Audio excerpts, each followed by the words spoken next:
Why might Genesis chapter 15 be one of the most significant chapters in all of Scripture?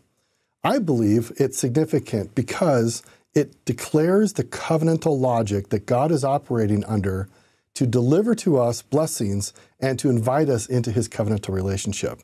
Now, let's actually explore briefly what's going on in Genesis 15. So, Abraham seems to be trying to fulfill God's promises that God gave back in Genesis chapter 12, verses 1 to 3. And we can review those scriptures. And you can see all the promises that God laid out to Abraham. So Abraham knows that God will do these things, and yet Abraham seems to want to enact or make these promises be fulfilled on his own efforts. And you have in Genesis 15, God saying, nice try, Abraham, but I will be the one that will make these promises real. It is my work to do these promises for you. And to convince Abraham that God was fully trustworthy, here's what God did. He said, I want you to count the number of stars that are out there. And if you can count them all, that's the number of posterity that you will have. So this was supposed to be strong evidence to Abraham that God is fully trustworthy, that God will fulfill his promises. And yet God went further. He did something very interesting. Now, in our modern day, we might be a little confused about what is going on here. So let's unpack this a bit. God asked Abraham to set up a sacrificial system or a sacrificial process. He had him take a number of animals and then cut them in half. And in the ancient world, when you made a covenant with somebody, you would actually cut animals in half. And whoever walked through the chopped up animals would be under covenantal obligation to fulfill the promises of that covenant. Now today we might shake hands to ratify a promise. We might sign our name to a document to ratify a promise.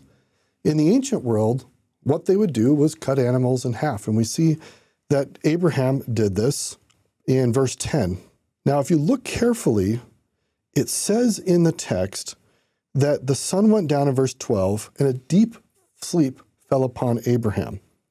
Let's jump to verse 17. And it came to pass that when the sun went down and it was dark, behold, a smoking furnace and a burning lamp that passed between those pieces. So who actually walked the covenant path? Who walked between those cut up animal pieces? Who put themselves under covenantal obligation? It's interesting. The text makes it clear Abraham's asleep. Abraham is not sleepwalking. Therefore, Abraham is not the one who is under covenantal obligation. Instead, it is God. And God is represented by this fiery, burning lamp. We see throughout the scriptures that God is often referred to as a pillar of fire. We see this in the Exodus story. We find it in the Lehi account where he has his first encounter with God, where he has a pillar of fire come to him on a rock. We also have the burning bush at the time of Moses.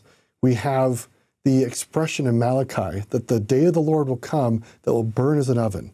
We sing a song, the Spirit of God, like a fire is burning. God is the fire. And he's the one who made his way through that covenant path where he walked between the cut up animals. And here's the power. The covenantal logic is saying, whoever walks through those chopped up animals, if they don't keep the promises, they'll be cut in half, just like those animals. Well, God cannot die. Therefore, he will not be cut in half. Therefore, the only thing that God can do is to fulfill the promises that he made to Abraham and to his posterity.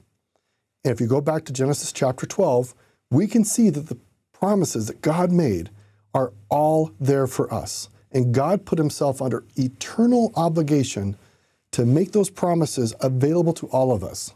We have to live to receive them.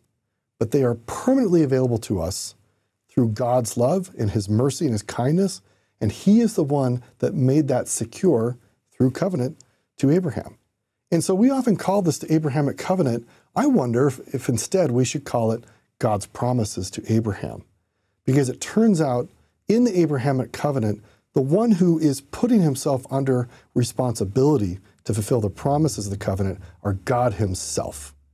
This is what I love about Genesis 15. And this is what I love about the Abraham story, is what it teaches us about God as a covenant-making, a covenant-keeping God, that we can trust him fully and totally to fulfill his word, to bring the blessings of priesthood, posterity, prosperity, to all those who are willing to join the family of Abraham and to do the works of Abraham.